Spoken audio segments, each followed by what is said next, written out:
মালদার আদিনা মসজিদে আপনাদের স্বাগত।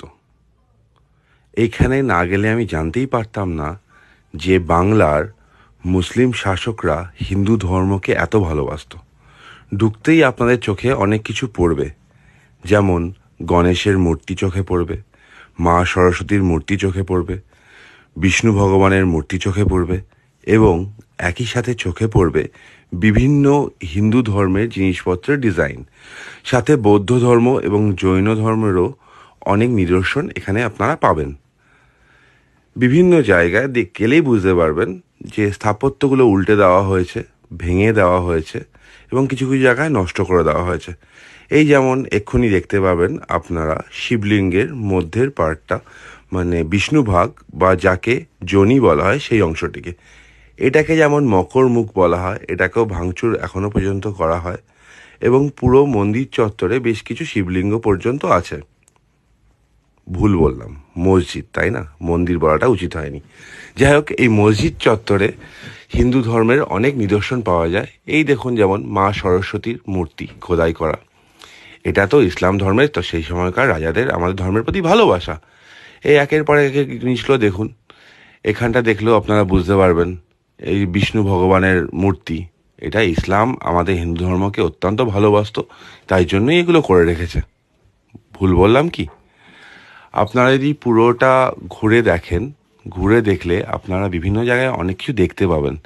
এই যেমন ধরুন, ওই ওপরে এগুলো বৌদ্ধ ধর্ম নিদর্শন আছে, একদম ওপরে হিন্দু ধর্মের নিদর্শন আছে, নিচে কিছু মূর্তিগুলো দেখা যাচ্ছে। আপনারা কি বিশ্বাস করে জানি না, বা আমার বিশ্বাসটাও খুব একটা ম্যাটার করে না, কিন্তু পশ্চিমবঙ্গ সরকারের ওয়েবসাইট বলছে যে হিন্দু ধর্মের বিভিন্ন একটা স্থাপত্যকে ভেঙে এটা করা হয়েছে। হয় সেটা সত্যি, অথবা বলতে হবে তৎকালীন ইসলামিক রুলারদের হিন্দু ধর্মের ওপর অগাধ ভালোবাসা ছিল, তাই জন্যই হয়েছে। এই যে মা সরস্বতীর মূর্তি, গণেশ মূর্তি, এগুলো ভেঙে গেছে, কেউ ভাঙেনি তো, তাই না? ইসলামিক রুলাররা অত্যন্ত ভালোবাসত, তারা কেন ভাঙতে যাবেন বলুন? এগুলো সময়ের জন্য, কালের নিয়মে ভেঙে গেছে। এই যেমন স্বস্তিক বা ব্রহ্মকমল দেখা যায়, এগুলো অত্যন্ত ভালোবাসার জন্যই হয়তো তারা করেছিল মসজিদের মধ্যে খোদাই, তাই না? এই জায়গাগুলো দেখলে আপনারা বুঝতে পারবেন মূর্তিগুলোকে কেমন উপড়ে ফেলা হয়েছে। অদ্ভুত। আমি আবার বলছি, মসজিদের মধ্যে বিষ্ণু মূর্তি, গণেশ মূর্তি, মা সরস্বতীর মূর্তি সচরাচর দেখা যায় না। পুরো পৃথিবীর কোথাও দেখা যায় বলে তো আমার মনে হয় না। বিশেষ করে যে ধর্মটা অন্য ধর্মের এক্সিস্টেন্সকেই মানে না, যারা বলে আল্লাহ সর্বশ্রেষ্ঠ, আল্লাহ ছাড়া অন্য কোনো ভগবান নেই, তারা মসজিদের মধ্যে হিন্দু ধর্মের দেবদেবীদের রাখবে, একটু ভাবতেও অবাক লাগে, তাই না? কিন্তু পশ্চিমবঙ্গ সরকারের ওয়েবসাইট বলছে মন্দির ভেঙে নাকি তৈরি হয়েছিল এই মসজিদ। যাই হোক, কতগুলো ছবি দেখুন এবার। এই দেখুন, প্রথম 10 ফুটের কাছাকাছি পাথরের কাজ এবং তারপর মাটির ইঁট দিয়ে কাজগুলো করা। স্থানীয় লোকেরা বলে, বিভিন্ন ঐতিহাসিকরাও বলে গেছেন যে ওই পাথরের কাজ পর্যন্ত আসল মন্দিরের অংশ ছিল এবং সেটাকে ভেঙে পরবর্তীকালে ওই ইঁটের কাজগুলো করা হয় এবং সেখানে মসজিদ তৈরি করা হয়।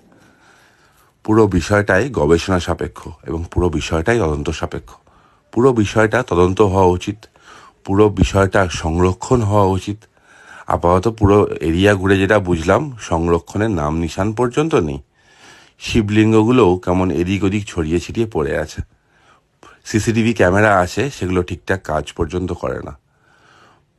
তো আর্কিওলজিক্যাল সার্ভে অফ ইন্ডিয়া বা অথরিটিকে একটাই অনুরোধ করব, এই যে যেমন সিসিটিভির অবস্থা আপনারা দেখছেন, এগুলোকে ঠিকঠাক করা, ওখানে যেন সিকিউরিটি অ্যাপয়েন্ট হয় সেটা দেখা, এবং এত সুন্দর একটা মনুমেন্ট, সেটা যেন ঠিকঠাক রক্ষণাবেক্ষণ হয়, ঠিকঠাক রক্ষণ হয় এবং তার প্রপার সিকিউরিটি থাকে সেটা দেখা।